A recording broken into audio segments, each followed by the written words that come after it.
Hey there, friends. How's it going? My name is Rabbit, and thank you so very much for joining me for episode number 36 of Let's Play Eternal Eyes on the PlayStation 1. Guys, I just get weirder and weirder as this Let's Play goes on. I mean, what even is wrong with me?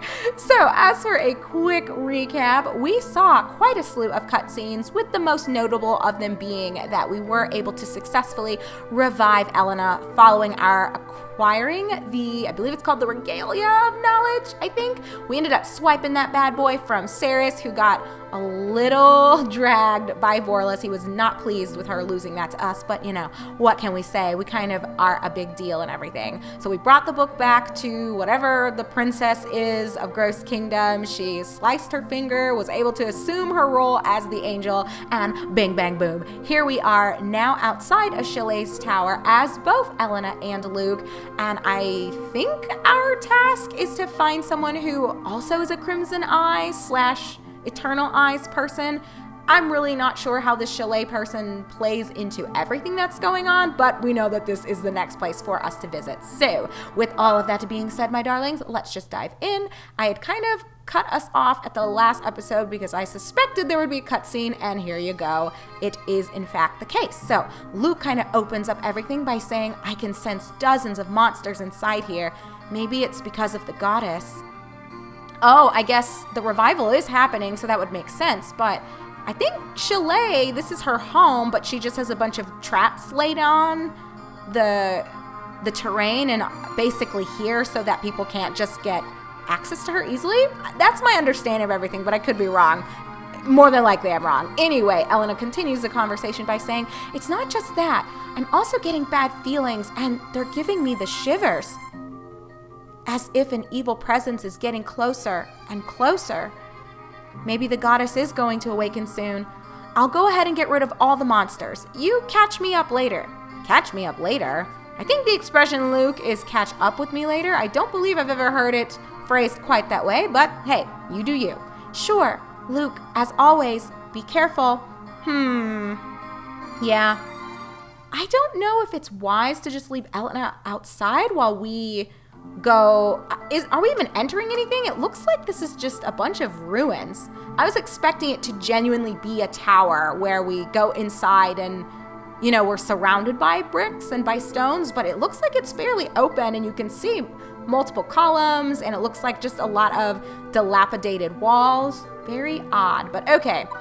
Anyway, after our fight with Ceres, I don't believe that I threw any orbs at anyone, and there might be some new sets of equipment for us to just quickly tack on to people. So give me just a moment, friends. We're not going to belabor this at all.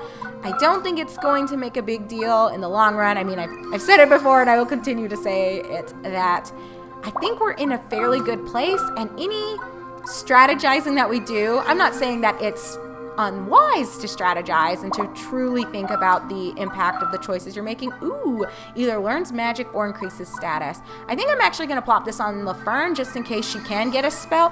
Learn Sleepra. See? That's what I was waiting for. Let's take a second to peep that. Sleepra. I don't believe we've even seen that on an enemy, have we? I really don't think so, but don't hold me to that. I could be wrong. Anyhow, it's recovery from the defense status? What? I don't understand. It's called Sleepra. I was going to assume that it puts an enemy to sleep, or if anything, it would cure you from being put to sleep. I really don't understand the names for some of these spells. The descriptions rarely match what you would assume from the name. Why would you call this Sleepra and it has absolutely nothing to do with a sleep status effect at all? It's the same thing with like Poisron. What the fuck? I mean, I guess it doesn't matter. It's not like I use the status healing or status wielding spells that much, but it's just disappointing. It seems like a missed opportunity to add a little bit more depth to the spell system, but you know, it is what it is. Okay, let's see what is here.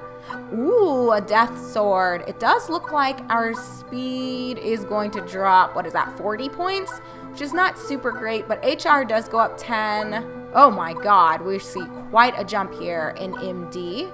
60 points, and then attack goes up quite a bit as well. I think we gotta do it. That is a considerable boost to several stats, and even though, yes, having that nice extra padding on speed also is welcome, I don't know if it trumps everything else that we just got out of equipping the Death Sword. So I'm going to say that's a good choice.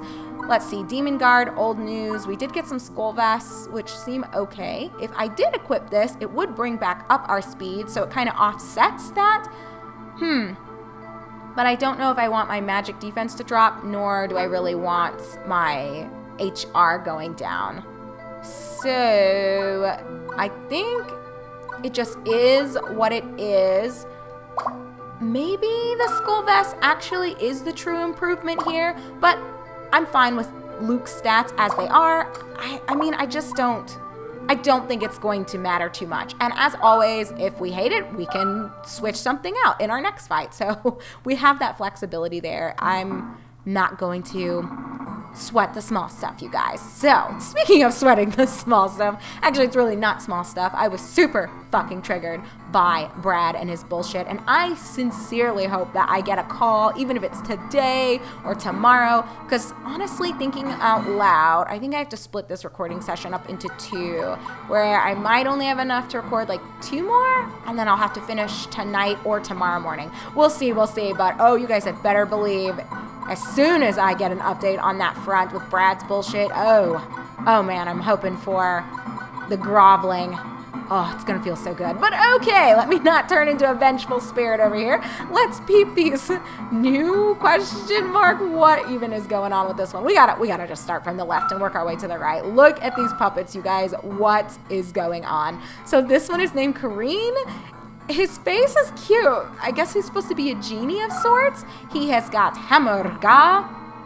Not new. We've seen that before, so I'm sleeping on ya, Mr. Kareen, or Mrs. Kareen, I suppose. I should not assume your sex. This one is so cute. Oh my goodness. I believe we've seen a different color of this puppet before. But whether we have or whether we have not, this one is called Della Mushini, an absolutely adorable name, and it's got Ignis as well as Tempera. Ooh, it's a little scary. I'm kind of worried. Ooh, they're catching up with me, and I don't know how much damage they're going to do to my team, so I might need to really be paying attention and not getting too lost in my ramblings about the rest of the test driving that we've done and what we've got ahead of us. But I'll get into that in just a moment. So Calizodon is last. This is for sure a palette swap from a different puppet we've encountered before. I believe that one was like a brownish gold color, and I likened it to basically being a bootleg Dragonite, but you know, I appreciate that you're green this time, sir. And you've got Hammerga as well as, oh, now this is a new spell. We have not seen this one before. It's called Gigia. It throws a huge fireball and a large amount of damage results. The music's making me uncomfortable. This sounds like Vorliss's theme song, so that coupled with the fact that there is a new spell that seems like it could be fairly powerful, I might just want to feel out what's going on. Now, we did see not too long ago that even if one of our puppets kind of kicks the bucket, it's not the absolute end of the world. You can still throw your jewels at them, and they hold on to their actual levels.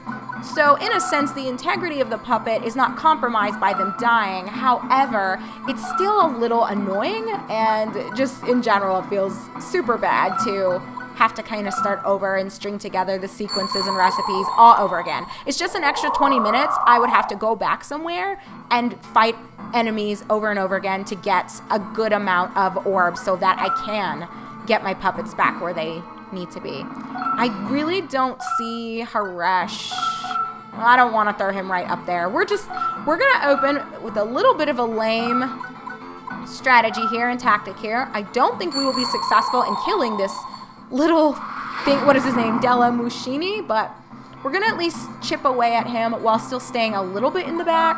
I want to see what the enemies have up their sleeves here.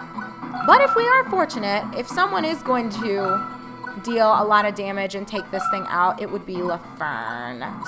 So let me see here. Why don't we use Flash Bolts? He's got 20, so I feel pretty good about this. So at least we killed one thing. That's a pretty good set of turns for me, at least in terms of how cautious I was wanting to be to approach the enemy lines. So I think we're okay, and woohoo, a level 4 U. Would have rathered this come after their turn so that we could replenish our HP and MP, assuming they deal damage to Laferne, but it is what it is. But all right, while we let the enemies go ahead and take their turns here. Oh, that's a little bold, you walking right up and standing in front of Haresh, and what the fuck? Did it just get angry and jump in the air? Okay, no words for that. Very, very interesting. You better not touch that fucking chest. I swear, Kareen, I'm not playing with you. But as for the rest of my vehicle misadventure, so after all the events with Brad, I believe Andrew and I went to 3? I have to actually think about this, y'all. I believe we went to 3 more dealerships, and then we've got 3 more that we're going to be doing some more test driving and just speaking with sales folks. And oh my gosh, you guys, it's crazy. I have to say, as somewhat of an aside, so not even specific to everything that's kind of gone on so far with us, but I don't know if I've just reached a new stage in being an adult, because this isn't something I think I ever would have really noticed, at least not until now anyway. But if someone had asked me a month ago, before we really were serious about, okay, we need to genuinely start looking for vehicles, like it just has to happen. I can't keep dragging out my escape any longer because it's just not practical and it's not safe in case it breaks down on like the interstate or the highway when we're doing something. We just need a reliable vehicle, even if we continue to use the escape in town. So if anyone had, approached me and said a month ago, hey Rabbit, just guess, within like, let's say a typical university town or college town, how many car dealerships do you think would be in a typical one? Of course, there's going to be some variation. Like there might be some towns that are smaller, and so there's like only a few. But if someone had asked me this question a month ago, I would have assumed maybe 2 official dealerships and 1 used car lot, something like that. Because in my mind, how frequently are people really buying cars? How frequently do people need to upgrade their car or buy one for their child? Like, that's not something that I would assume is, don't you dare. Okay, I'm getting nervous about them getting that close to my fucking chest. I'm not liking this. But I wouldn't think that selling cars would be, of course it's lucrative, but I wouldn't see it being something that is necessary for that many people that frequently, if that makes any sense. But I was so shocked as Andrew and I began doing research on options, and oh my goodness, you guys, it's not even a joke. There are about 6 dealerships in our immediate area, and then in towns that are adjacent to this, there are like 2 to 3 extra ones, and that's not even including used car lots. It's mind-boggling, to tell you the truth. In my mind, again, how many fucking people are buying cars? Like, is this really something that is a common occurrence? I guess it, especially in a university town. So Andrew and I kind of talked about this too. Like, it makes sense that there would be more than what I initially was thinking, where it'd be like 2, because he was saying, there are students that get cars as gifts for graduation, or they move here and they get their first car, because in high school there are a lot of families and a lot of people where they can't really afford a car for their child. But if you take out a student loan, that's kind of the first time you have a big chunk of cash, and it is, regardless of whether you agree with this or not, it is sort of the first opportunity I think a lot of people have to spend large sums of money as they see fit. And for quite a few people, getting a car, whether used or new or somewhere in between, it's just the first time they really get to experience that freedom and that flexibility with large purchases and large monetary exchanges. So it makes sense that in university towns, that dealerships would be abundant and there would be a lot of options and a healthy level of competition, right? So I think that's good too, because you don't want it to be only one or two dealerships or they can hike up the prices and you have to leave town in order to get a decent deal. Like, I understand it, but it just seems so weird to me. And I wouldn't say Andrew and I are anti-car. Wow, he is 1 HP. Get the fuck out of here. We're not anti-car culture by any means, but I sometimes do feel that people drive a little excessively. And I mean, obviously, I am keeping my Escape until it cannot work anymore. I just don't understand personally the mentality of driving a car for like 2 or 3 years and then exchanging it for something else. Like, I don't know. Isn't that what then leasing just is for? Like, why would you buy a car and then trade it in and just to get something newer? But I understand that there are some people that's really important to them, having the latest and the greatest. Like, I know people are like that with phones, with computers, with all different types of technology. That's just a thing for a lot of folks where they really like to have access to whatever's new. They themselves are great innovators, I suppose, is what you could say. I think, especially with regard to cars, that mentality is somewhat wasteful, and I don't know if it's good for the environment for such a heavy level of car culture to be so pervasive. But, I understand that people have different opinions on what is or is not a valid way of handling those sorts of things, and even just having those kinds of conversations and being mindful of the reasons why someone may approach these things in such a way and value these things in the way that they do. So with all of that being said, and we got rid of them, and I feel like that actually wasn't as bad as I was expecting, and another level for LaFern. Woohoo. That is great. So pink W, Jewel. But anyway, so finishing this up, we have a lot of dealerships here, which is also maybe why I felt even more bold about letting the one with Brad know, like, you guys need to get your shit together, because it's not like you're the only dealership here in town. There are a lot, and if we even drive 30 minutes out of town, there are many, many more options that we can buy a car that are honestly a little cheaper. I think the prices here are somewhat inflated, but I've seen some good options, hence why I think at the end of it all, I will have, assuming I don't pick any of the cars between everything we've done this week and everything we'll have coming up next week, I think I will end up looking at / test driving a total of like 6 or 7 cars. So I really want to make sure if I'm going to be buying something and I'm going to be keeping it for the next 10 to 15 years, this bitch better work for me and it better last and just be in great shape. And I'm also thinking, I don't know if I'm going to want to finance part of the purchase or if I'm going to just pay cash. Like, I don't know.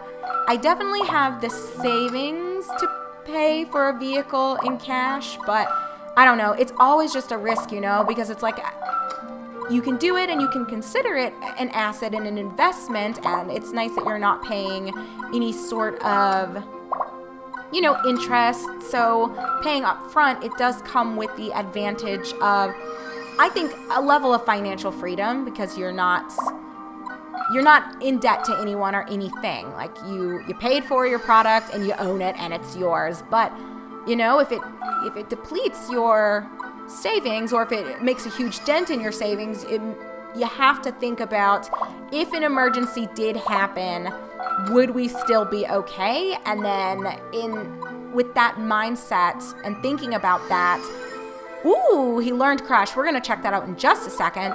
But with that in mind, you also then have to ask, so if something bad did happen, and even if I do have the funds for it, will that put increased stress, us just being in that situation? So in that sense and along that path, then is it better to just pay a little bit more by financing maybe half of the cost of the car, just so that you have a little bit more of that wiggle room in case things happen? So I don't know. There's a lot for us to consider, and Andrew and I keep flip-flopping, but we still have some time. Like I already mentioned, I think if we don't find what we want by next week, I still feel fairly confident we have a lot of good options that we're going to make a purchase before the end of this month. I think that's what I said in our last episode or the one before that. December's kind of my goal. I want to have my new car by December 1st, but I think by I think I'll have one next week. We'll just see. Anyway, friends, I actually didn't even talk to you about any of the dealerships, just more talking about car culture, but it's all good in the neighborhood. Actually, what I think I'm going to do is, off camera, I think I'm going to redo floor number 1. I want to get some more jewels, and I'm going to see if I can string together any combinations. So I'm going to save and just try some things out. I'm not going to spend more than half an hour doing this because, again, I don't think it's entirely worth it to do so, but I just want to test the waters a little bit, switch things up a little bit as well, because I do foresee us having many more floors that we're going to be crawling through, and I just think it'd be nice to have a bit more variety with the puppets that we have in tow. And did I say this out loud? I can't remember. It's been a minute since an actual doll has dropped, so I wonder if the limitation is there that you can't own more than 6 physical puppets. Does it seem that way to you guys too? I feel like we just got so many puppets up front from the game, and then we just never saw any more, so a bit peculiar. Anyway, so he learned Crush, which is the same effect as Flashbolt. Nothing too exciting there. And was it LaFern who learned a spell as well? I don't remember what she did pick up, though. If she even did, I might be full of shit.